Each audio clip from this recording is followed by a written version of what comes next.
All right, going to do some more Q&A today. As you see, I'm repping Elgin Intensity Swag. You can get it at the link below. Number one, how to keep knees in on the squat. Whenever I tend to fail lifts, excuse me, I have this allergy stuff going on. Whenever I tend to fail in the squat, it's because my knees shoot in and the squat turns into a good morning. Well, number one, the thing you need to do is go to the weak point index in 1020 Live. Decide what assistance work you need to be doing, and go from there. But if I were to guess right now, you're probably, the thing about shooting your knees in and getting hunched over, a lot of the time it's a positioning thing. Maybe your upper back isn't locked in. Maybe you're not pushing your knees out with your. So basically, kind of like when I say when you're locking the bar in with your lats. You're not necessarily pushing your knees out just to push them out, but you're using your abductors, not your adductors inside, but abductors, using your hips to fan your knees out and to arch.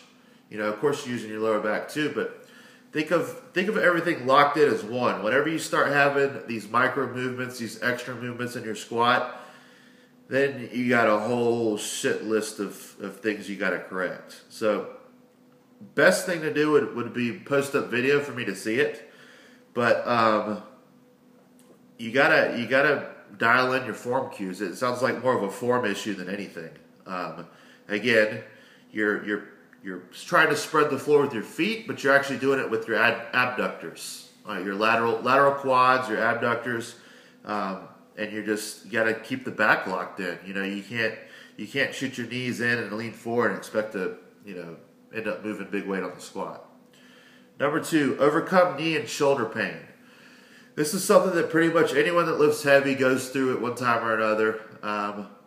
I would ice down after every session, your knees, your shoulders, your elbows, whatever. Put heat on it before you train, ice after you train. Use knee sleeves.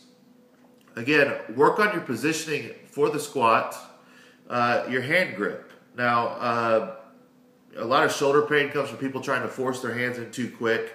Like I've talked about in other videos, start wide, bring it in closer as you're more comfortable, as you're more warm. Get a good shoulder warm up, do some band side raises, some overhead presses, open up your upper back with deep breaths and keep extending back. There's a lot of things you can do just to open the back up a little bit before you get under the bar. That can tend to help your shoulders be a little bit more mobile. Now, mobility is, like I said, I've hit on this a few times before. Mobility in general is not a bad thing. Just blindly doing it to do it is what is bad. If you need shoulder mobility, hip mobility, then you need to do it. Do it. Find some good stuff and go for it. And then when you get to the point where you don't need it anymore, back off a little bit. So knee pain, that's another thing. Make sure your knees are not out over your toes. Make sure you're spreading the floor. Make sure they're out and not forward.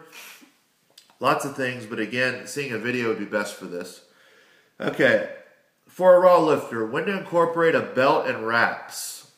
This is all your choice, man. I love all kinds of lifting. I love single-ply lifting. I love multiply lifting. I'm partial to multiply because that's what I came up in. I lifted raw in the years in the gym for years with just knee wraps and a belt. I did big numbers, in my late teens, early 20s.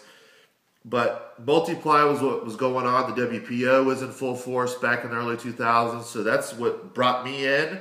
And I started in a marathon suit and a canvas suit. So ever since then, I just really hadn't looked back. But whether it's raw classic or raw without anything or naked or single ply or multiply, I love all powerlifting. Now, this is up to you and your personal choice. Now, longevity speaking wise, I would wear knee wraps and I would wear a belt.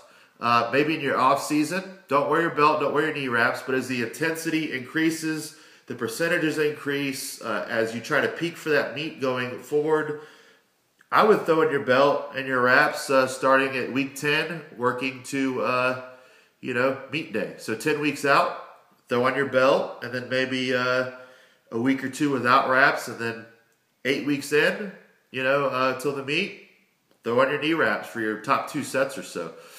One tip I will give you about knee wraps or your belt is don't just throw them on for your max lift of the day. So say you're working up to 90%, make sure you wear them for a 75 or an 80% before you take that heavy attempt, Because the more variables that you throw in there, the more changes that you have, the less likely that you will adjust, right away. So have a set or two, just like you're going to take your heavy set, and then go from there. So Brian Carroll here with 1020 Life. I hope these questions, or the answers to these questions help you. Thank you very much. Talk to you soon.